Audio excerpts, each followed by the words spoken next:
हरे कृष्णा, राधे राधे। आप सभी भक्तों का आज की कथा में हार्दिक स्वागत है। भगवान श्री कृष्ण और श्रीमती राधा रानी की कृपा सदैव आप और आपके समस्त परिवार पर बनी रहे। 11 दिसंबर 2023 आज है सोमवार का दिन और आज आप सुनेंगे मार्गशीर्ष मास की कथा का 14वां अध्याय। और आज मार्गशीर्ष मास की मासिक शिवरात्रि का व्रत है, तो जो भक्त मासिक शिवरात्रि का व्रत धारण करते हैं आज उन्हें व्रत धारण करना है। और अगर आप व्रत नहीं भी कर रहे हैं तो भी भगवान शिव और माता पार्वती की पूजा आज आपको जरूर करनी चाहिए। घर के आसपास कोई शिवलिंग है तो वहां जाकर दर्शन कीजिए और शिवलिंग का अभिषेक कीजिए। और आज की कथा में आप सुनेंगे भगवान जगन्नाथ जी की महिमा का वर्णन। नारायणं नमस्कृत्यं नरं चैव नरोत्तमं देवीं सरस्वतीं व्यासं ततो जयमुदीरयेत्। अर्थात भगवान नारायण, नरश्रेष्ठ नर, देवी सरस्वती तथा महर्षि वेदव्यास को नमस्कार करके तत्पश्चात भगवान की विजय कथा से परिपूर्ण इतिहास पुराण आदि का कीर्तन करें। एक बार शौनक आदि 88,000 ऋषि मुनियों ने जैमिनी ऋषि से प्रश्न किया। मुनि बोले, हे भगवान, आप सब शास्त्रों के तत्वज्ञ तथा सब तीर्थों के महत्व को जानने वाले हैं। हे भगवान, पुरुषोत्तम क्षेत्र परम पावन है, जहाँ भगवान लक्ष्मीपति विष्णु मानव लीला के अनुसार काष्ठमय विग्रह धारण करके विराजमान है, जो दर्शन मात्र से ही सबको मोक्ष देने वाले और सब तीर्थों का फल प्रदान करने वाले हैं। उनकी महिमा का हमसे विस्तार पूर्वक वर्णन कीजिए। जैमिनी ऋषि ने कहा, हे मुनियों, यह अत्यंत गूढ़ रहस्य है। सुनो, यद्यपि ये भगवान जगन्नाथ सर्वव्यापक हैं और सबको उत्पन्न करने वाले हैं, तथापि यह परम उत्तम पुरुषोत्तम क्षेत्र इन महात्मा जगदीश्वर का साक्षात स्वरूप है।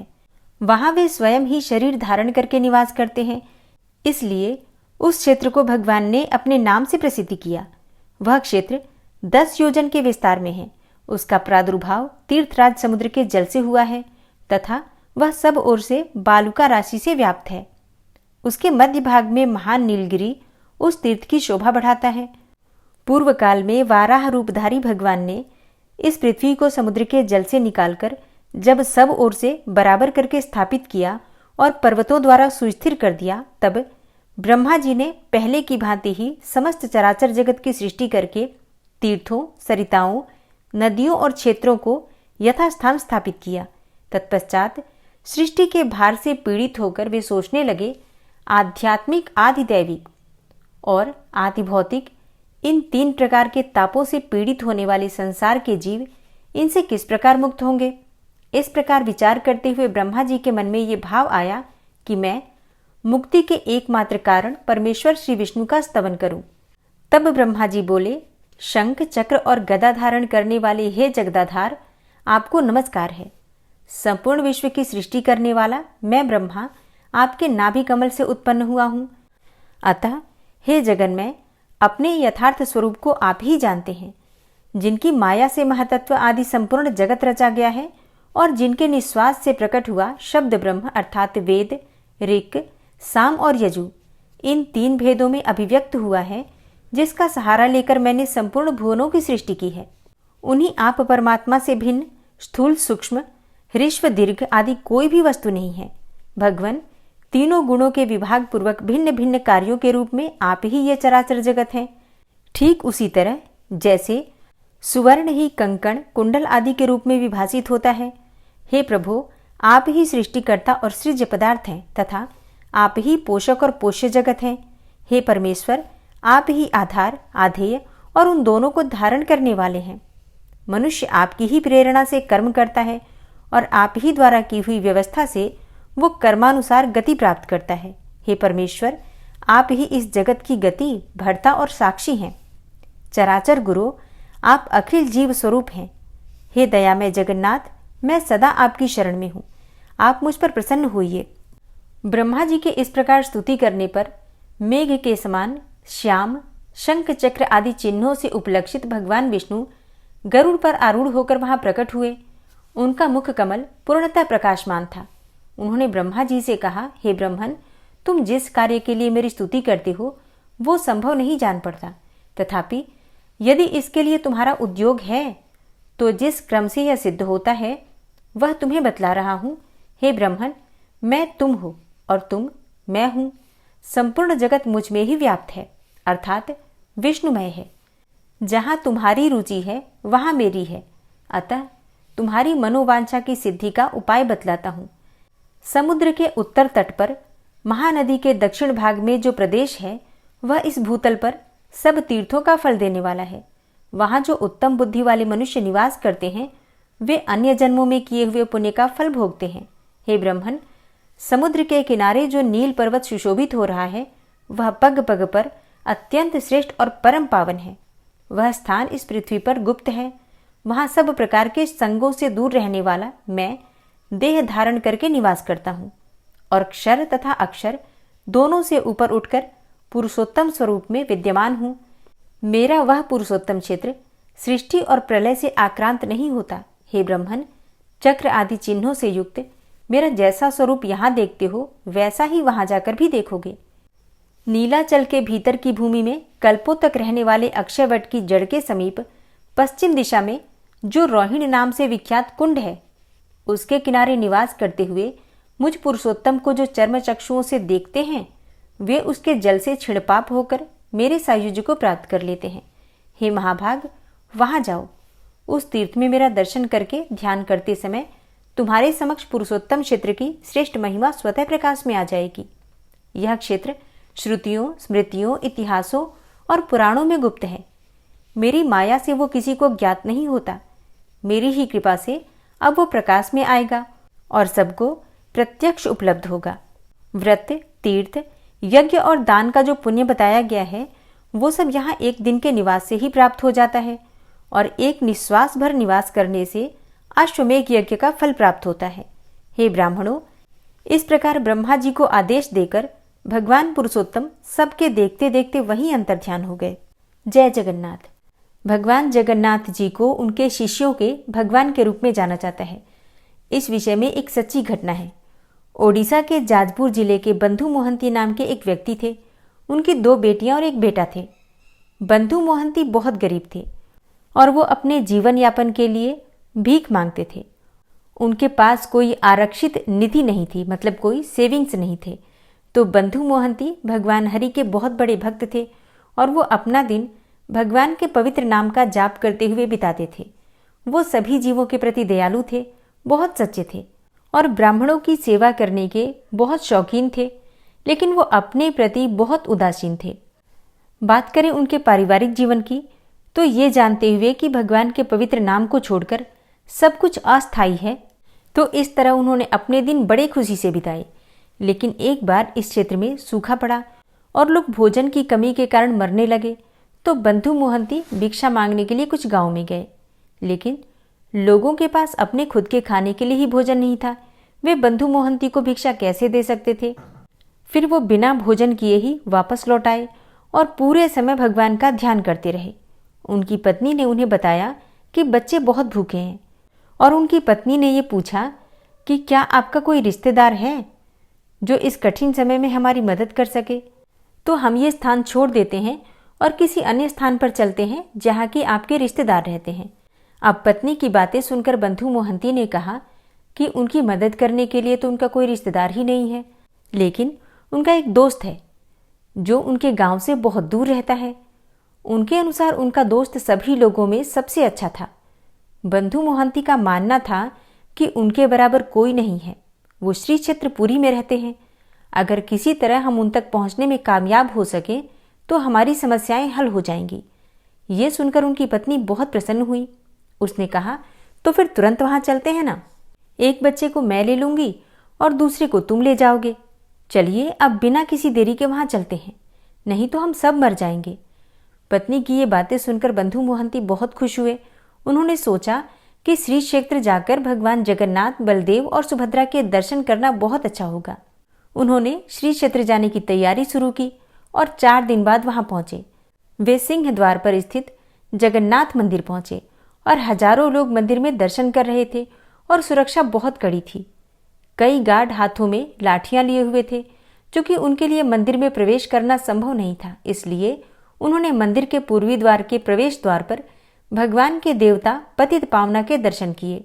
फिर बंधु मोहंती पेजा नाला के पास दक्षिणी द्वार की ओर गए। जहां से सारा स्टार्च जो कि भगवान जगन्नाथ की रसोई से पका हुआ चावल इकट्ठा होता है, गायें इस तरल पदार्थ को पीती हैं, जिसे पेजा कहा जाता है। बंधु मोहंती बहुत थक गए थे, तो वो वहीं दक्षिण द्वार के पास ही बैठ गए। उनकी पत्नी ने कहा, तुम यहाँ क्यों बैठे हो? इसमें तो बहुत देर हो रही है। अब शाम का समय हो चुका है, चलो हम तुम्हारे दोस्त के घर चलते हैं और तरोताजा होकर कुछ खाते हैं। हम सब बहुत थके हुए हैं और बहुत भूखे भी हैं। तुम्हारे दोस्तों का घर कहाँ है? अब इसी समय बच्चे भी रोने लगे और कहने लगे, पिताजी, हम बहुत भूखे हैं और अब हमसे हमारी भूख बर्दाश्त नहीं होती। यदि आप हमें भोजन नहीं देंगे तो हम तो शीघ्र ही मर जाएंगे। बंधु मोहंती ने उनसे कहा, आज मेरे दोस्तों के घर पर कई मेहमान हैं और द्वारपाल कुछ चुनिंदा मेहमानों को ही अंदर जाने दे रहे हैं। अगर कोई जबरदस्ती घुसने की कोशिश करेगा तो उसे पीटा जाएगा। चलो आज रात यहीं सोते हैं। हम जगन्नाथ की रसोई से कुछ स्टार्च पी सकते हैं और यहाँ रात बिता सकते हैं। सुबह सुबह हम अपने दोस्त से मिलने जाएंगे और उससे हमें आश्रय और भोजन देने के लिए कहेंगे। मेरा दोस्त बहुत दयालु है। उन्होंने एक टूटी हुई मिट्टी की व्यवस्था की। बर्तन, मतलब एक छोटा सा मिट्टी का बर्तन। उन सभी ने चावल यानी कि मांड का पानी पिया और उन्हें अपनी भूख से थोड़ी राहत मिली। परिवार के सभी सदस्य बहुत थके हुए थे और जल्दी ही सो गए। अब बंधु मोहंती ने भगवान जगन्नाथ से प्रार्थना करना प्रारंभ कर दिया। हे भगवान, हे ब्रह्मांड, आप तो अपनी रचना में सभी का ख्याल रखते हैं। क्या मैं असाधारण हूँ? हम यहाँ भोजन के अभाव में मर रहे हैं। कृपया हमें आशीर्वाद दें, अन्यथा हमारा जीवित रहना भी कठिन हो जाएगा। कृपया हमारे मामले पर विचार करें। जब वो इस प्रकार से प्रभु से प्रार्थना कर रहे थे तो उसी समय उन्हें नींद आ गई। अब इसी बीच भगवान जगन्नाथ के पुजारी ने भगवान को शाम का प्रसाद पूरा किया। पूजा समाप्त करने के बाद उन्होंने मंदिर का दरवाजा बंद कर दिया और चाबी हाथ में लेकर अपने घर की ओर चल दिए। अब शिष्यों के भगवान के रूप में जाने जाने वाले भगवान जगन्नाथ बहुत चिंतित थे कि उनका भक्त बिना कुछ खाए सो रहा था। अब भगवान जगन्नाथ को नींद नहीं आ रही थी कि मेरा दोस्त इतनी दूर से आया है, उसे खिलाए बिना मैं चैन से कैसे सो सकता हूँ। वो ये सोचकर यहाँ आया है कि मैं उसका एकमात्र मित्र हूँ, इस समय मेरी सहायता मांगने के लिए। तब जगत के स्वामी ने भंडार गृह में प्रवेश किया और एक सोने की थाली अपने हाथ में ले ली। उन्होंने केक, मीठे चावल, सब्जी चावल, सभी प्रकार के सूखे मीठे प्रसाद जैसे कि कई प्रकार के खाद्य पदार्थ एकत्र किए। फिर वो मंदिर के दक्षिणी द्वार पर आए। भगवान ने बुलाया, हे मेरे प्रिय बंधु, कृपया यहाँ आओ। बंधु मोहंती ने किसी को अपना नाम पुकारते हुए सुना। उसने सोचा, शायद वे किसी और को बुला रहे होंगे। यहाँ इस नाम के बहुत सारे लोग होंगे, मुझे तो यहाँ कोई नहीं जानता, तो मेरा नाम कौन पुकार रहा होगा। ऐसा सोचकर उसने कोई जवाब नहीं दिया। तब भगवान ने फिर से उसे पुकारा, ओ जाजपुर के बंधु मोहंती, कृपया सुनो। आप अपने परिवार सहित पेजा नाला के पास रहते हैं, कृपया यहाँ आए, मैं तुम्हारे लिए खाना लाया हूँ। ये सुनकर बंधु गए और देखा कि एक बूढ़ा ब्राह्मण उन्हें कई प्रकार के खाद्य पदार्थों से भरी थाली देने के लिए तैयार था। इस बूढ़े ब्राह्मण के रूप में भगवान ने बंधु से कहा, कृपया इस भोजन को स्वीकार करें और अपने परिवार के सभी सदस्यों को खिलाएं। कल सुबह मैं तुम्हारे लिए सब कुछ व्यवस्थित कर दूंगा। इतना कहकर भगवान वहां से अंतर्ध्यान हो गए। बंधु मोहंती ने बहुत खुशी से प्रसाद ग्रहण किया। उसने परिवार के सभी सदस्यों को जगाया और सभी ने बहुत खुशी से प्रसाद का आदर सत्कार किया। फिर एक बार पूर्ण पेट के साथ संतुष्ट होकर सो गए। थाली साफ करने के बाद बंधु मोहंती थाली वापस करने दक्षिणी गेट पर गए। उसने दरवाजे को धक्का दिया, इस उम्मीद में कि ब्राह्मण वहां होगा और वो उसे थाली लौटा सकता है, लेकिन उसे ये देखकर आश्चर्य हुआ कि ब्राह्मण वहां था ही नहीं। बंधु अपने सोने के स्थान पर वापस गया और थाली को अपने कपड़े में लपेट करके निर्णय किया कि वो सुबह इसे वापस कर देगा। अगली सुबह भगवान जगन्नाथ के पुजारियों ने मंदिर का द्वार खोला। अब हर कोई अपनी व्यक्तिगत सेवाओं में व्यस्त था। जब उन्होंने भंडार कक्ष खोला तो उन्होंने पाया कि भगवान जगन्नाथ की सोने की थाली गायब थी। थाली चोरी हो गई थी। पुजारियों ने थाली की चोरी की सूचना मंदिर प्रबंधन को दी और पुलिस ने सभी पुजारियों को गिरफ्तार किया और उनकी पिटाई की, ये सोचकर कि ये केवल पुजारी ही हो सकता है जिसने कि भंडार कक्ष के अंदर से थाली चुराई होगी। अब संयोग से हुआ यूं कि कुछ लोगों ने एक व्यक्ति को अपने परिवार सहित मंदिर के दक्षिणी द्वार के पास सोते हुए देख लिया। उन्हें उसके कपड़े में लिपटा हुआ सोने का थाल दिखाई दिया। थाली धूप में चमक रही थी। तुरंत कई लोगों ने बंधु मोहंती को पकड़ लिया और उन्होंने उसे रस्सी से बांध दिया, फिर बुरी तरह पीटा और सोने की थाली छीन ली। बंधु मोहंती और उनकी पत्नी दोनों ने बताया कि कैसे आधी रात में एक ब्राह्मण ने उन्हें प्रसाद से भरी थाली दी। खाने के बाद वो थाली ब्राह्मण को लौटाने गया था, लेकिन वो वहां मिला ही नहीं और इस तरह थाली उसके कपड़े में ही रह गई। बंधु मोहंती और उनकी पत्नी ने पुलिस से अपील की, हमारी कोई गलती नहीं है, आप सब बिना किसी गलती के ही हमें क्यों पीट रहे हैं। लेकिन किसी ने उनकी बात की परवाह ही नहीं की। उन्हें गिरफ्तार करके जेल में डाल दिया गया। बंधु मोहंती बंदी गृह में रहे। उन्होंने अपना मन भगवान जगन्नाथ पर केंद्रित किया और प्रार्थना करना शुरू कर दिया। हे प्रिय भगवान जगन्नाथ, मैं इस ब्रह्मांड में सबसे बड़ा पापी व्यक्ति हूँ। आप दया के सागर हैं। मेरे समान कोई पापी नहीं है और आपके समान भी कोई नहीं है, पतित आत्माओं का महान उद्धारक। आप मेरे साथ जो कुछ करना चाहें कृपया करें, आपके सिवा मेरा कोई आश्रय ही नहीं है। ऐसा सोचकर उसने भगवान के चरण कमलों का ध्यान किया। बाद में उस शाम मंदिर के सभी भक्तों ने भगवान की सेवा पूरी की और अपने अपने घर वापस चले गए। वो भगवान जो सर्वव्यापी हैं और अपने भक्तों के लिए सदैव चिंतित रहते हैं, अपने भक्त की पीड़ा को सहन नहीं कर सके। वो तुरंत गरुड़ की पीठ पर चढ़कर आए और राजा के महल में चले गए। उस समय राजा सो रहे थे। भगवान ने राजा को नींद में दर्शन दिए और उनसे कहा, हे राजा, कृपया सुनो। जब तुम्हारे घर मेहमान आते हैं तो क्या तुम उन्हें बिना खाना खिलाए और उनकी सेवा, उनकी देखभाल किए बिना रहने देते हो? क्या आपके महल में कोई ऐसा है जो बिना खाए रहता हो? मेरा मित्र अपने पूरे परिवार के साथ मुझ पर इतना विश्वास करके जाजपुर से आया था। मैंने उसे भोजन उपलब्ध करवाया। मैंने अपने मित्र को अपनी सोने की थाली में प्रसाद परोसा। आपके लिए क्या समस्या है? आपके लोगों ने उसे उसके पूरे परिवार सहित पकड़ लिया और उनकी बहुत पिटाई की गई। उन्होंने उनके हाथ पांव बांधकर बंदी गृह में डाल दिया। अब मेरे मित्र का पूरा परिवार बहुत कष्ट सह रहा है। मैं तुम्हें आदेश देता हूं कि तुम तुरंत पुरी जाकर उन्हें जेल से रिहा करो और अत्यंत विनम्रता के साथ उनके चरण कमल धो। उन्हें उत्तम वस्त्र और आभूषण दो। मेरे मित्र को सर्वोच्च सम्मान देने के लिए उनके सिर पर पगड़ी रखें। मेरा मित्र आपसे उतनी ही सेवा का पात्र है जितनी कि आप मुझे देते हैं। आप उसे और उसके परिवार को जीवन भर सर्वोत्तम भोजन और आवास प्रदान करेंगे। यदि तुम मेरी आज्ञा का पालन नहीं करोगे तो तुम्हारा पूरा परिवार नष्ट हो जाएगा। इतना कहने के बाद भगवान जगन्नाथ ने राजा को जगाया और फिर महल से चले गए। राजा ने तुरंत अपने सभी मंत्रियों को बुलाया और उन्हें सारी बात बताई। वे बंधु मोहंती को छुड़ाने के लिए स्वयं बंदीगृह गए और उन्हें स्नेहपूर्वक गले लगाया। राजा ने कहा, आपके दर्शन मात्र से ही मेरा जीवन सफल हो गया। अब मैं धन्य हो गया। कृपया मेरी प्रजा द्वारा किए गए सभी अपराधों के लिए मुझे क्षमा करें। इतना कहने के बाद राजा ने बंधु मोहंती का पवित्र जल से अभिषेक किया, उन्हें पहनने के लिए भव्य कपड़ा दिया और बड़े सम्मान के साथ उनके सिर पर पगड़ी रखी। उन्होंने उनके लिए व्यवस्था की। बंधु मोहंती के पूरे परिवार का जीवन भर भरण पोषण करना। राजा उनका आदर करता था, मानो वे उसके अपने रिश्तेदार हों। उसने मंदिर के दक्षिणी द्वार के निकट उनके लिए एक घर की व्यवस्था की। बंधु मोहंती अपने मित्र भगवान जगन्नाथ के बगल में रहकर बड़े खुश थे। उन्होंने अपने पूरे परिवार के साथ जीवन भर खुशी खुशी भगवान जगन्नाथ की सेवा की। यह भगवान जगन्नाथ की भक्त वात्सल्य मनोदशा का उदाहरण है। जो कोई भी बड़े विश्वास के साथ उनकी सेवा करता है, वे उसे इसी तरह से प्रत्युत्तर देते हैं। वे अपने वफादार भक्तों को बहुत प्रिय हैं और जिस किसी में भी आस्था की कमी है उसके लिए भगवान जगन्नाथ बहुत दूर हैं।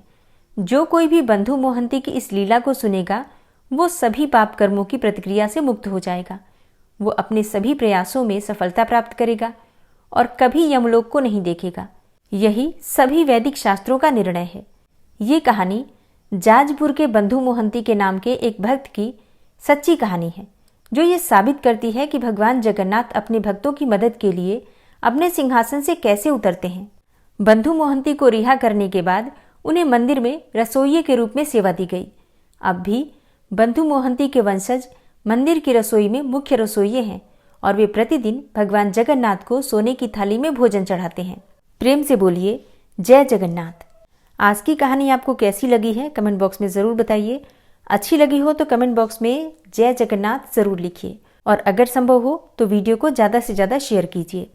श्री राधा कृपा कटाक्ष स्तोत्र।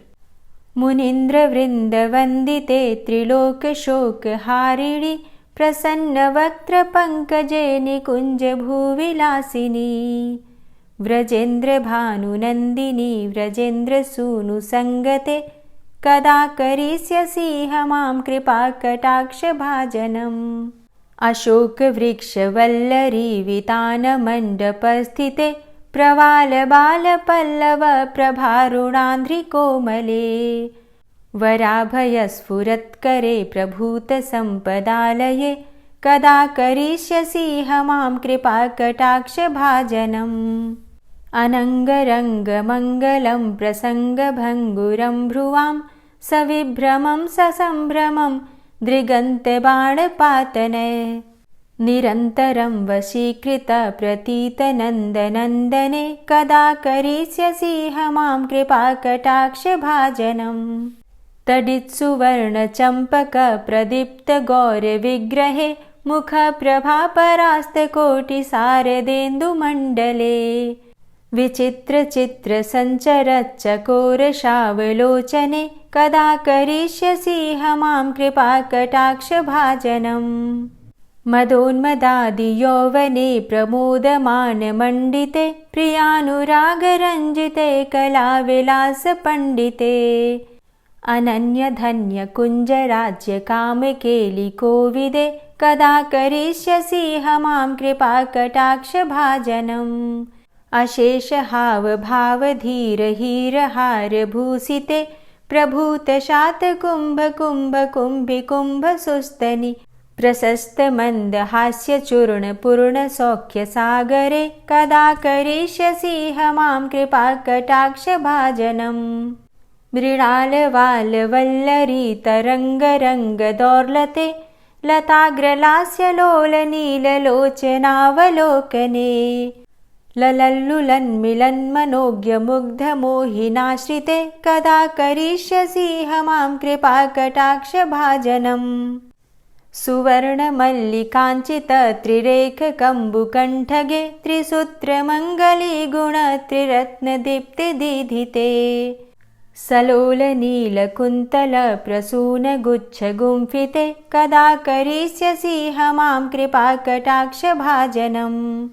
नितंब बिंबलंब मान पुष्प मेखला गुणे प्रशस्त रत्न किंकिणी कलाप मध्य मंजुले करींद्र शुंड दंडिकावरोह शोभ गोरुके कदा करिष्यसि मां कृपा कटाक्ष भाजनम्। अनेक मंत्रनाद मंजुनूपुरारवस्खलत् समाज राज हंस वंश निक्वडाति गौरवे विलोल हेम वल्लरी विडम्बि चारु चंक्रमे कदा करिष्यसि मां कृपा कटाक्ष भाजनम्। अनंत कोटि विष्णुलोक नम्र पद्मजार्चिते हिमाद्रिजा पुलोमजा विरिंचिजा वरप्रदे अपार सिद्धि रिद्धि दिग्ध सत्पदांगुली नखे कदा करिष्यसि मां कृपा कटाक्ष भाजनम्। मखेश्वरी क्रियेश्वरी स्वधेश्वरी सुरेश्वरी त्रिवेद भारतीश्वरी प्रमाण शासनेश्वरी रमेश्वरी क्षमेश्वरी प्रमोद काननेश्वरी ब्रजेश्वरी व्रजाधिपे श्रीराधिके नमोस्तुते इतीममद्भुतं स्तवं निशम्य भानुनन्दिनी करोतु सन्ततं जनं कृपा कटाक्ष भाजनम्। भवेत्तदैव संचित त्रिरूप कर्म नाशनं लभेत्तदा ब्रजेन्द्र सूनु मंडल प्रवेशनम्। जय जय श्री राधे जय जय श्री राधे।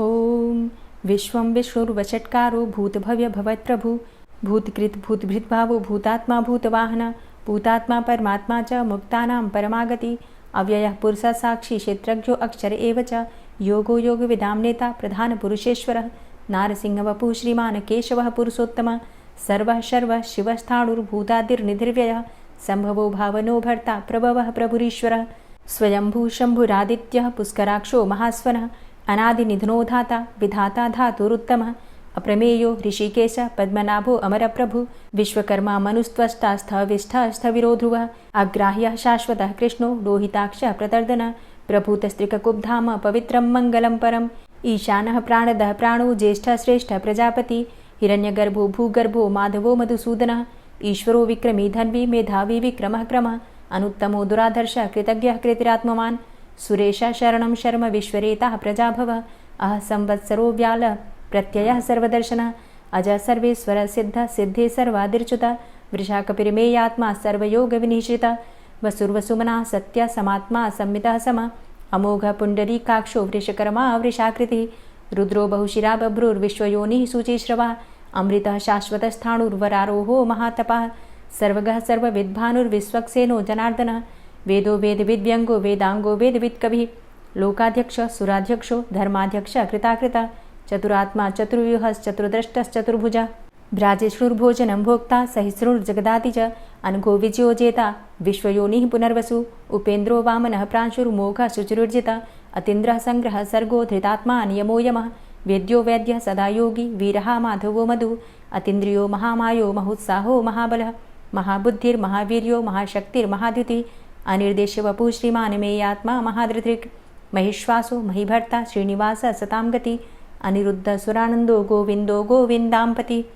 मरीचिर्दमनो हंस सुपर्णो भुजगोत्तम हिरण्यनाभ सुतपा पद्मनाभ प्रजापति अमृत्यु सर्वदिक्सिंह संधाता सन्धिमानस्थिर अजो दूर्मर्षणः शास्ता विश्रुतात्मा सुरारिः गुरुर्गुर्तमो धाम सत्य सत्यपराक्रम निमिषो अनिमिषो श्रग्वी वाचस्पतिरुदारधि अग्रणिर्ग्रामणी श्रीमान् न्यायो नेता समीरण सहस्रमूर्धा विश्वात्मा सहस्राक्षा सहस्रपात् आवर्तनो निवृत्तात्मा संवृतः संप्रमर्दन अह संवर्तको वह निर्निलोधरणीधरः सुप्रसादः प्रसन्नात्मा विश्वदृग्विशुभुग्विभु सत्कर्ता सत्कृतः साधु जहर्नुर्नारायणो नरः असंख्येयो अप्रमेयात्मा विशिष्टशिष्टकृच्छुवि सिद्धार्थ सिद्धसङ्कल्प सिद्धिदः सिद्धिसाधनः वृषाहि वृषभो विष्णुर्विष्पर्वा वृषोदरः वर्धनो वर्धमानश्च विविक्तः श्रुतिसागरः सुभुजो दूर्धरो वाग्मी महेन्द्रो वसुदो वसु नैकरूपो बृहद्रूप शिपिविष्टः प्रकाशनः ओजस्तेजो द्युतिधर प्रकाशात्मा प्रतापनः रिद्धस्पष्टाक्षरो मन्त्रश्चन्द्रांशुर्भास्करदुतिः अमृतांशुद्भवो भानु शशबिन्दुः सुरेश्वरः औषधं जगतः सेतु सत्यधर्मपराक्रमः भूतभव्य भवन्नाथ पवनः पावनो नलः कामः कामकृत्कान्तः कामः कामप्रदः प्रभु युगादिकृद्युगावर्तो नैकमायो महाशनः अदृश्योऽव्यक्तरूपश्च सहस्रजितनन्तजित् इष्टो अविशिष्ट शिष्टेष्ट शिखण्डी नहुसो वृष क्रोधः क्रोधकृत्कर्ता विश्वबाहुर्महीधरः अच्युतः प्रतितः प्राणः प्राणदो वासवानुजः अपां निधिर्धिष्ठानं प्रमत्तः प्रतिष्ठितः स्कन्दः स्कन्दधरो धूर्यो वरदो वायुवाहनः वासुदेवो बृहद्भानुरादिदेवः पुरन्दरः अशोकस्तारणस्तारः शूरः सौरिर्जनेश्वरः अनुकूलः शतावर्त पद्मी पद्मनिभेक्षणः पद्मनाभो अरविन्दाक्ष पद्मगर्भ शरीरभृत् महर्धिरिद्धो वृद्धात्मा महाक्षो गरुडाध्वजः अतुलः शरभो भीमो समयज्ञो हविर्हरि सर्वलक्षणलक्षण्यो लक्ष्मीवान् समितिञ्जयः वीक्षरो रोहितो मार्गो हेतुर्दामोदरः सह महीधरो महाभागो वेगवान् मिताशनः उद्भवः शोभणो देवः श्रीगर्भः परमेश्वरः करणं कारणं कर्ता विकर्ता गहनो गुहः व्यवसायो व्यवस्थान संस्थान स्थानदो ध्रुवः परर्थी परमस्पस्तुष्टः पुष्टः सुभेक्षणः रामो विरामो विरजो मार्गो नेयो नयोनयः वीरः शक्तिमतां श्रेष्ठो धर्मो धर्मविदुत्तमः वैकुण्ठः पुरुषः प्राणः प्राणदः प्रणवः पृथु हिरण्यगर्भः शत्रुघ्नो व्याप्तो वायुरुधोक्षजः ऋतुः सुदर्शनः कालः परमेष्ठी परिग्रहः उग्रः संवत्सरो दक्षो विश्रामो विश्वदक्षिणः विस्तारः स्थावरस्थाणु प्रमाणं बीजमव्ययम् अर्थो अनर्थो महाकोशो महाभोगो महाधनः अनिर्विण्णः स्थविष्टोभू धर्मयुपो महामखः नक्षत्रनेमिर्नक्षत्री क्षमा चामः समीहनः यज्ञ इज्जो महेज्यश्च क्रतुसत्रं सतां गतिः सर्वदर्शी विमुक्तात्मा सर्वज्ञो ज्ञानमुत्तमं सुव्रतः सुमुखः सुष्मा सुघोषः सुखदः सुहृतः मनोहरो जित्क्रोधो वीरबाहुर्विदारणः स्वापनः स्ववसो व्यापी नैकात्मा नैककर्मकृत् वत्सरो वत्सलो वत्सी रत्नगर्भो धनेश्वरः धर्मगुप्त धर्मकृद्धर्मी सदसक्षरमक्षरम् अविज्ञाता सहस्रांशुर्विधाता कृतलक्षणः गभस्तिनेमिः सत्त्वस्थः सिंहो भूतमहेश्वरः आदिदेवो महादेवो देवेशो देवभृद्गुरुः उत्तरो गोपतिर्गोप्ता ज्ञानगम्यः पुरातनः शरीरभूतभृद्भोक्ता कपीन्द्रो भूरि दक्षिणः सोमभो अमृतपः सोम पुरुजित पुरुषोत्तम विनियोजय सत्यसन्धो दाशाः सात्वतां पतिः जीवो विनयिता साक्षी मुकुन्दो अमितविक्रम अम्भो निद्रणन्तात्मा महोदधीशयोऽन्तकः अजोमहारः स्वाभाव्यो जितामित्रः प्रमोदन आनन्दो नन्दनो नन्दः सत्यधर्मा त्रिविक्रमः महर्षि कपिलाचार्यः कृतज्ञो मेदिनीपतिः त्रिपदस्त्रिदशाध्यक्षो महाशृङ्गः कृतान्तकृत् महावराहो गोविन्दः सुखेणः कनकाङ्गदी गुह्यो गभीरो गहनो गुप्तश्चक्रगदाधरः वेधा स्वाङ्गो अजितः कृष्णो दृढः सङ्कर्षणोच्युतः वरुणो वारुणो वृक्षः पुष्कराक्षो महामनाः भगवान् भगानन्दी वनमाली हलायुधः आदित्यो ज्योतिरादित्यः सहिष्णुर्गतिसत्तमः सुधन्वाखण्डपरशुर्दारुणो द्रविडप्रदः दिविस्त्रिक्सरदृग्व्यासो वाचस्पतिर्योनिजः त्रिसामासामगः साम निर्वाणं भेषजम्भिषक् सन्न्यासकृच्छमः शान्तो निष्ठा शान्तिः परायणं शुभाङ्गः शान्तिदस्रष्टा कुमुदः कुवलेशय गोहितो गोपतिर्गोप्ता वृषभाक्षो वृषप्रियः अनिवर्ति निवृतात्मा संक्षेप्ता चेमकृच्छिवः श्रीवत्सवक्षा श्रीवास श्रीपति श्रीमतांबर श्रीद श्रीश श्रीनिवास श्रीनिधि श्रीविभावन श्रीधर श्रीकर श्रेय श्रीमान् लोकत्रयाश्रय स्वक्ष स्वंग शतानंदो नंदिर्ज्योतिर्गणेश्वर विजितात्मा विधेयात्मा सत्कीर्तिश्छिन्न संशय उदीर्ण सर्वतक्षसुर निश शाश्वत स्थिर भूषयो भूषणो भूतिर्विशोकः शोकनाशन अर्चिष्मानर्चिता कुंभो विशुद्धात्मा विशोधन अनिरुद्धो अप्रतिरथ प्रद्युम्नो अमित विक्रमः कालिनेमि निहावीर शौरी सूर्जनेश्वर त्रिलोकात्मा त्रिलोकेशः केशवः केशिहारी कामदेवः कामपालः कामीकान्तः कृतागमः अनिर्देशव पुर्विष्णोर्वीरो अनन्तो धनञ्जयः ब्रह्मण्यो ब्रह्मकृद्ब्रह्मा ब्रह्म ब्रह्म विवर्धन ब्रह्मविद् ब्राह्मणे ब्रह्मी ब्रह्मज्ञो ब्राह्मणप्रियः महाक्रमो महाकर्मा महातेजा महुरगः महाक्रतुर्महायज्वा महायज्ञो महाहवि स्तव्यः स्तव प्रियः स्तोत्रं स्तुतिस्तोतारणप्रियः पूर्णः पुरैता पुण्यः पुण्यकीर्तिर्नामयः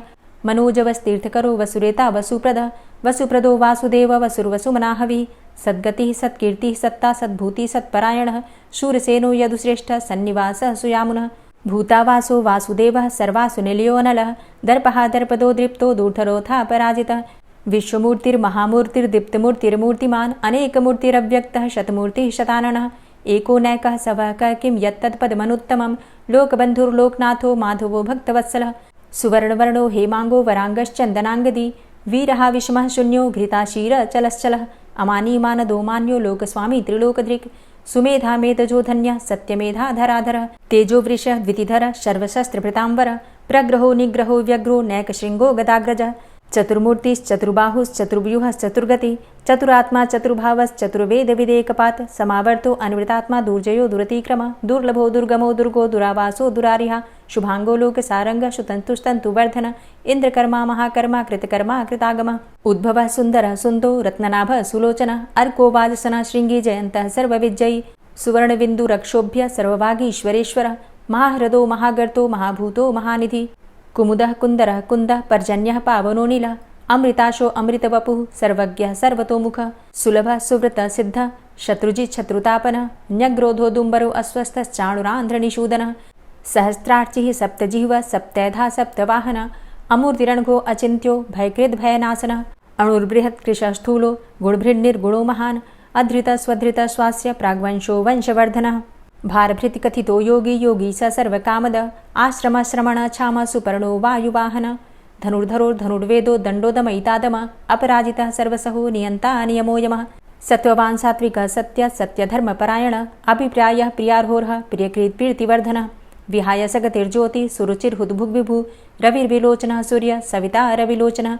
अनन्तो हुद्भुग्भोक्ता सुखदो नैकजोग्रज अनिर्विण्ण सदामर्षि लोकाधिष्ठानमद्भुतः सनात सनातन्तमः कपिलः कपिरप्ययः स्वस्तिदा स्वस्तिकृत् स्वस्ति स्वस्तिभुक् स्वस्ति दक्षिणः रौद्रः कुण्डली चक्रे विक्रमयुर्जितशासनः शब्दातिगः शब्दशः शिशिरः शर्वरीकरः अक्रूरः पेशलो दक्षो दक्षिणः क्षमिणाम्बर विद्वतमो वितभय पुण्यश्रवणकीर्तन उत्तारणो दुष्कृतिः पुण्यो दुःस्वप्ननाशन वीरः रक्षणः सन्तो जीवनः पर्यवस्थितः अनन्तरूपो अनन्तसृर्जितमन्युर्भयापः चतुरश्रो गभीरात्मा विदिशो व्यादिशो दिश अनादिर्भूर्भुवो लक्ष्मीः सुवीरो रुचिराङ्गद जननो जन्मादिर्भीमो भीमपराक्रम आधारनीलयोधाता पुष्पहासः प्रजागर ऊर्ध्वग सत्पथाचारः प्राणदः प्रणमापण प्रमाणं प्राणनीलयः प्राणभृत् प्राणजीवनः तत्त्वं तत्त्वविदेकात्मा जन्म मृत्यु जरातिग भूर्भुवस्वस्तरुस्तारः सविता प्रपितामह यज्ञो यज्ञपतिर्यज्वा यज्ञांगो यज्ञवाहन यज्ञभृद्यज्ञकृद्यज्ञ यज्ञभुग्यज्ञसाधन यज्ञान्तिकृद्यज्ञ गुह्यमन्यमन्नादेव च आत्मयोनिः स्वयं जातो वैखानः सामगायन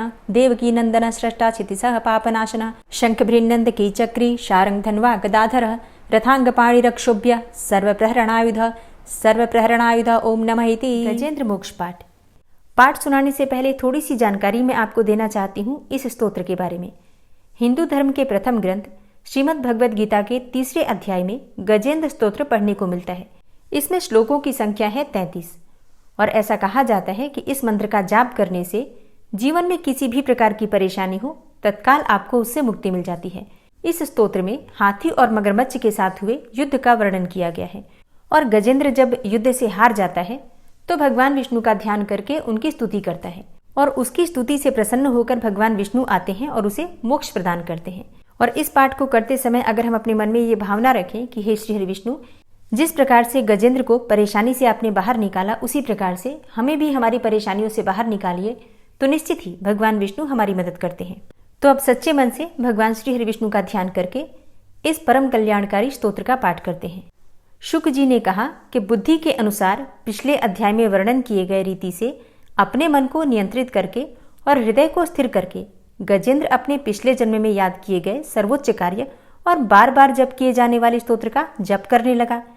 गजेंद्र ने मन ही मन श्री हरि को ध्यान करते हुए कहा कि जिनके प्रवेश करने से शरीर और मस्तिष्क चेतन की तरह व्यवहार करने लगते हैं, ओम द्वारा लक्षित और पूरे शरीर में प्रकृति और पुरुष के रूप में प्रवेश करने वाले उस सर्वशक्तिमान देवता का मैं मन ही मन स्मरण करता हूँ, जिनके सहारे ये पूरा संसार टिका हुआ है और जिनसे ये सारा संसार अवतरित हुआ है, जिन्होंने प्रकृति की रचना की है और जो खुद उसके रूप में ही प्रकट है, लेकिन उसके बावजूद भी वो इस पूरी दुनिया में सर्वोपरि और श्रेष्ठ हैं।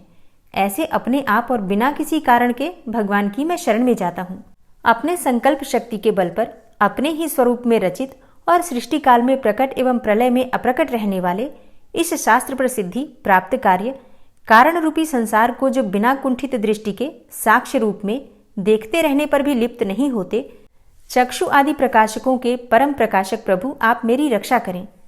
बीतते गए समय के साथ तीनों लोकों और ब्रह्मादि लोकपालों के पंचभूत में प्रवेश कर जाने पर और पंचभूतों से लेकर महत्वपूर्ण सभी कारणों के उनकी परम करुणा स्वरूप प्रकृति में मग्न हो जाने पर उस समय दुर्गेर और घोर अंधकार रूपेण प्रकृति ही बच रही थी। उस अंधकार से परे अपने परम धाम में जो सर्वव्यापी भगवान सभी दिशाओं में प्रकाशित होते रहते हैं, वो भगवान मेरी रक्षा करें। विभिन्न नाट्य रूपों में अभिनय करने वाले और उस अभिनेता के वास्तविक स्वरूप को जिस प्रकार से साधारण लोग भी नहीं जान पाते, उसी तरह से सत्व प्रधान देवता और महर्षि भी जिनके स्वरूप को नहीं जान पाते, ऐसे में कोई साधारण प्राणी उनका वर्णन कैसे कर सकता है। ऐसे दुर्गम चरित्र वाले भगवान मेरी रक्षा करें। अनेकों शक्ति से मुक्त, सभी प्राणियों को आत्मबुद्धि प्रदान करने वाले, सबके बिना कारण हित और अतिशय साधु स्वभाव ऋषि मुनिजन जिनके परम स्वरूप को देखने की इच्छा के साथ वन में रहकर अखंड ब्रह्मचर्य तमाम अलौकिक व्रतों को नियमों के अनुसार पालन करते हैं, ऐसे प्रभु ही मेरी गति है। वह जिनका हमारी तरह न तो जन्म होता है और न जिनके द्वारा अहंकार प्रेरित कर्म ही होते हैं, जिनके निर्गुण स्वरूप का न तो कोई नाम है और न रूप ही है, फिर भी समय के अनुसार जगत की सृष्टि एवं प्रलय के लिए स्वेच्छा से जन्म आदि को स्वीकार करते हैं, उन अनंत शक्ति संपन्न परम ब्रह्म परमेश्वर को नमस्कार है। उन प्राकृत आकार रहित एवं अनेकों आकार वाले अद्भुत कर्मा भगवान को बारंबार नमस्कार है। स्वयं प्रकाशित सभी साक्ष्य परमेश्वर को मेरा शत शत नमन है। वैसे देव जो मन वाणी और चित्तवृत्तियों से परे हैं, उन्हें मेरा बारंबार नमस्कार है। विवेक से परिपूर्ण, पुरुष के द्वारा सभी सत्व गुणों से परिपूर्ण, निवृत्ति धर्म के आचरण से मिलने योग्य और मोक्ष सुख की अनुभूति रूपी भगवान को मेरा नमस्कार है। सत्व गुण को स्वीकार करके शांत, रजोगुण को स्वीकार करके घोर एवं तमोगुण को स्वीकार करके मूढ़ से प्रतीत होने वाले भेद रहित, अतएव सदा समभाव से स्थित ज्ञानघन प्रभु को मेरा नमस्कार है। शरीर इंद्रिय आदि के समुदाय रूप संपूर्ण पिंडों के ज्ञाता, सबके स्वामी एवं साक्षी रूप प्रभु को मेरा नमस्कार है। सबके अंतर्यामी, प्रकृति के भी परम कारण किंतु स्वयं कारण रहित प्रभु को नमस्कार है। संपूर्ण इंद्रियों एवं उनके विषयों के ज्ञाता, समस्त प्रतीतियों के कारण रूप, संपूर्ण जड़ प्रपंच एवं सबकी मूलभूता अविद्या के द्वारा सूचित होने वाले तथा संपूर्ण विषयों में अविद्या रूप से भासने वाले प्रभु को मेरा नमस्कार है। सबके कारण किंतु स्वयं कारण रहित तथा कारण होने पर भी परिणाम रहित होने के कारण अन्य कारणों से विलक्षण कारण आपको बारंबार नमस्कार है। संपूर्ण वेदों एवं शास्त्रों के परम तात्पर्य, मोक्ष रूप एवं श्रेष्ठ पुरुषों की परम गति भगवान को नमस्कार है। जो त्रिगुण रूप काष्ठों में छिपे हुए ज्ञान रूप अग्नि हैं, उक्त गुणों में हलचल होने पर जिनके मन में सृष्टि रचने की बाह्य वृत्ति जागृत हो उठती है तथा आत्मतत्व की भावना के द्वारा विधि निषेध रूप शास्त्र से ऊपर उठे हुए ज्ञानी महात्माओं में जो स्वयं प्रकाशित हो रहे हैं, उन प्रभु को मैं नमस्कार करता हूँ। मुझ जैसे शरणागत पशु तुल्य अर्थात अविद्याग्रस्त जीवों की अविद्या रूप फांसी को सदा के लिए पूर्ण रूप से काट देने वाले अत्यधिक दयालु एवं दया करने में भी कभी आलस्य न करने वाले नित्य मुक्त प्रभु को नमस्कार है। अपने अंश से संपूर्ण जीवों के मन में अंतर्यामी रूप से प्रकट होने वाले सर्वनियंता अनंत परमात्मा आपको नमस्कार है। शरीर, पुत्र, मित्र, घर, संपत्ति एवं कुटुंबियों में आसक्त लोगों के द्वारा कठिनता से प्राप्त होने वाले तथा मुक्त पुरुषों के द्वारा अपने हृदय में निरंतर चिंतित ज्ञान स्वरूप सर्वसमर्थ भगवान को नमस्कार है। जिन्हें धर्म, अभिलाषित भोग, धन तथा मोक्ष की कामना से भजने वाले लोग अपनी मनचाही गति पा लेते हैं, अपितु जो उन्हें अन्य प्रकार के अयाचित भोग एवं अविनाशी पार्षद शरीर भी देते हैं, वे अतिशय दयालु प्रभु मुझे इस विपत्ति से सदा के लिए उबार लें। जिनके अनन्य भक्त जो वस्तुतः एकमात्र उन भगवान के ही शरण हैं, धर्म, अर्थ आदि किसी भी पदार्थ को नहीं चाहते, अपितु उन्हीं के परम मंगलमय एवं अत्यंत विलक्षण चरित्रों का गान करते हुए आनंद के समुद्र में गोते लगाते रहते हैं, उन अविनाशी, सर्वव्यापक, सर्वश्रेष्ठ ब्रह्मादि के भी नियामक, अभक्तों के लिए प्रकट होने पर भी भक्ति योग द्वारा प्राप्त करने योग्य, अत्यंत निकट होने पर भी माया के आवरण के कारण अत्यंत दूर प्रतीत होने वाले, इंद्रियों के द्वारा अगम्य तथा अत्यंत दुर्विज्ञेय, अंतरहित किंतु सबके आदि कारण एवं सब ओर से परिपूर्ण उन भगवान की मैं स्तुति करता हूँ। ब्रह्मा आदि समस्त देवता, चारों वेद तथा संपूर्ण चराचर जीव नाम और आवृत्ति भेद से जिनके अत्यंत क्षुद्र अंश के द्वारा रचे गए हैं, जिस प्रकार प्रज्वलित अग्नि से लपटे तथा सूर्य से किरणें बार बार निकलती हैं और पुनः अपने कारण में ही लीन हो जाती हैं, उसी प्रकार बुद्धि, मन, इंद्रिय और नाना योनियों के शरीर, यह गुणमय प्रपंच जिन स्वयं प्रकाश परमात्मा से प्रकट होता है और पुनः उन्हीं में लीन हो जाता है, वे भगवान न तो देवता हैं और न असुर, न मनुष्य हैं न तिर्यक अर्थात मनुष्य से नीची, पशु, पक्षी आदि किसी भी योनि के प्राणी हैं, न वे स्त्री हैं और न पुरुष हैं और ना ही नपुंसक हैं, न वे ऐसे कोई जीव हैं जिनका इन तीनों ही श्रेणियों में समावेश हो सके, न वे गुण हैं, न कर्म है, न कार्य है और न तो कारण ही है। सबका निषेध हो जाने पर जो कुछ बच रहता है वही उनका स्वरूप है और वे ही सब कुछ हैं। ऐसे भगवान मेरे उद्धार के लिए आविर्भूत हों। मैं इस ग्राह के चंगुल से छूटकर जीवित नहीं रहना चाहता, क्योंकि भीतर और बाहर सब ओर से अज्ञान से ढके हुए इस हाथी के शरीर से मुझे क्या लेना है। मैं तो आत्मा के प्रकाश को ढक देने वाले उस अज्ञान की निवृत्ति चाहता हूँ, जिसका कालक्रम से अपने आप नाश नहीं होता, अपितु भगवान की दया से अथवा ज्ञान के उदय से ही होता है। इस प्रकार मोक्ष का अभिलाषी मैं विश्व के रचयिता, स्वयं विश्व के रूप में प्रकट तथा विश्व से सर्वथा परे, विश्व को खिलौना बनाकर खेलने वाले, विश्व में आत्मरूप से व्याप्त, अजन्मा, सर्वव्यापक एवं प्राप्य वस्तुओं में सर्वश्रेष्ठ भी भगवान को केवल प्रणाम ही करता हूँ, उनकी शरण में हूँ। जिन्होंने भगवत भक्ति रूप योग के द्वारा कर्मों को जला डाला है, वे योगी लोग उसी योग के द्वारा शुद्ध किए हुए अपने हृदय में जिन्हें प्रकट हुआ देखते हैं, उन योगेश्वर भगवान को मैं नमस्कार करता हूँ। जिनकी त्रिगुणात्मक अर्थात सत्व, रज, तम रूप शक्तियों का राग रूप वेग असह्य है, जो संपूर्ण इंद्रियों के विषय रूप में प्रतीत हो रहे हैं, तथापि जिनकी इंद्रियां विषयों में ही रची पची रहती हैं, ऐसे लोगों को जिनका मार्ग भी मिलना असंभव है, उन शरणागत रक्षक एवं अपार शक्तिशाली आपको बार बार नमस्कार है। जिनकी अविद्या नामक शक्ति के कार्यरूप अहंकार से ढके हुए अपने स्वरूप को यह जीव जान नहीं पाता, उन अपार महिमा वाले भगवान की मैं शरण में आया हूँ। जिसने पूर्वोक्त प्रकार से भगवान के भेद रहित निराकार स्वरूप का वर्णन किया था, उस गजराज के समीप जब ब्रह्मा आदि कोई भी देवता नहीं आए जो भिन्न भिन्न प्रकार के विशिष्ट विग्रहों को ही अपना स्वरूप मानते हैं, तब साक्षात श्रीहरि जो सबके आत्मा होने के कारण सर्वदेव स्वरूप हैं, वहां प्रकट हो गए। गजराज को उस प्रकार से दुखी देखकर तथा उसके द्वारा पड़ी हुई स्तुति को सुनकर सुदर्शन चक्रधारी जगदाधार भगवान इच्छानुरूप वेग वाले गरुड़ जी की पीठ पर सवार होकर स्तवन करते हुए देवताओं के साथ तत्काल उस स्थान पर पहुंच गए जहां पर वह हाथी था। सरोवर के भीतर महाबली ग्रह के द्वारा पकड़े जाकर दुखी हुए उस हाथी ने आकाश में गरुड़ की पीठ पर सवार चक्र उठाए भगवान श्री हरि को देखकर अपनी सूंड को, जिसमें उसने पूजा के लिए कमल का एक फूल ले रखा था, ऊपर उठाया और बड़ी ही कठिनाई से सर्वपूज्य भगवान नारायण आपको नमस्कार है, यह वाक्य कहा। उसे पीड़ित देखकर अजन्मा श्रीहरि एकाएक गरुड़ को छोड़कर नीचे झील पर उतर आए।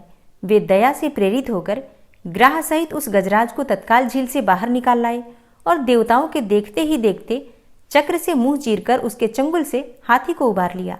गजेंद्र मोक्ष स्तोत्र संपूर्ण हुआ। और अब बड़े ही प्रेम से भक्ति भाव से जयकारा लगाइए भगवान श्री हरि विष्णु की जय। और अब आप सुनेंगे तुलसी महारानी की आरती। तुलसी महारानी नमो नमो, हरि की पटरानी नमो नमो। तुलसी महारानी नमो नमो, हरि की पटरानी नमो नमो। धन्य तुलसी पूर्ण तप कीनो, धन्य तुलसी पूर्ण तप कीनो। शालिग्राम की बनी पटरानी नमो नमो। तुलसी महारानी नमो नमो, हरि की पटरानी नमो नमो। जाके पत्र मंजरी कोमल, जाके पत्र मंजरी कोमल। श्रीपति कमल चरण लपटानी नमो नमो, हरि की पटरानी नमो नमो। तुलसी महारानी नमो नमो। धूप दीप नैवेद्य आरती, धूप दीप नैवेद्य आरती। पुष्पन की वर्षा बरसानी नमो नमो, हरि की पटरानी नमो नमो। तुलसा महारानी नमो नमो। 56 भोग 36 व्यंजन, 56 भोग 36 व्यंजन। बिन तुलसा हरि एक न मानी नमो नमो। तुलसी महारानी नमो नमो, हरि की पटरानी नमो नमो। सभी सखी मैया तेरो यश गावे, सभी सखी मैया तेरो यश गावे। भक्ति दान दीजे महारानी नमो नमो। तुलसा महारानी नमो नमो, हरि की पटरानी नमो नमो। नमो नमो तुलसा महारानी, नमो नमो तुलसी महारानी। तुलसी महारानी नमो नमो, हरि की पटरानी नमो नमो। तुलसी महारानी नमो नमो, हरि की पटरानी नमो नमो। प्रेम से बोलिए तुलसी मैया की जय। उम्मीद करती हूँ कि आज की कथा आपको ज़रूर पसंद आई होगी। वीडियो अच्छी लगी हो तो लाइक ज़रूर कीजिए और कमेंट बॉक्स में राधे राधे लिखना बिल्कुल मत भूलिए। इसके साथ ही अगर आप चैनल पर पहली बार आए हैं, अभी तक आपने चैनल को सब्सक्राइब नहीं किया है, तो आज की वीडियो अगर आपको अच्छी लगे तो चैनल को सब्सक्राइब करके बेल आइकन को ज़रूर प्रेस कर लीजिए। इससे ये होगा कि इस चैनल पर जो भी नई वीडियो अपलोड होंगी उनकी नोटिफिकेशन आपको सही समय पर प्राप्त होगी। मिलती हूँ मैं आपसे अगली वीडियो में, तब तक के लिए जय श्री राधे।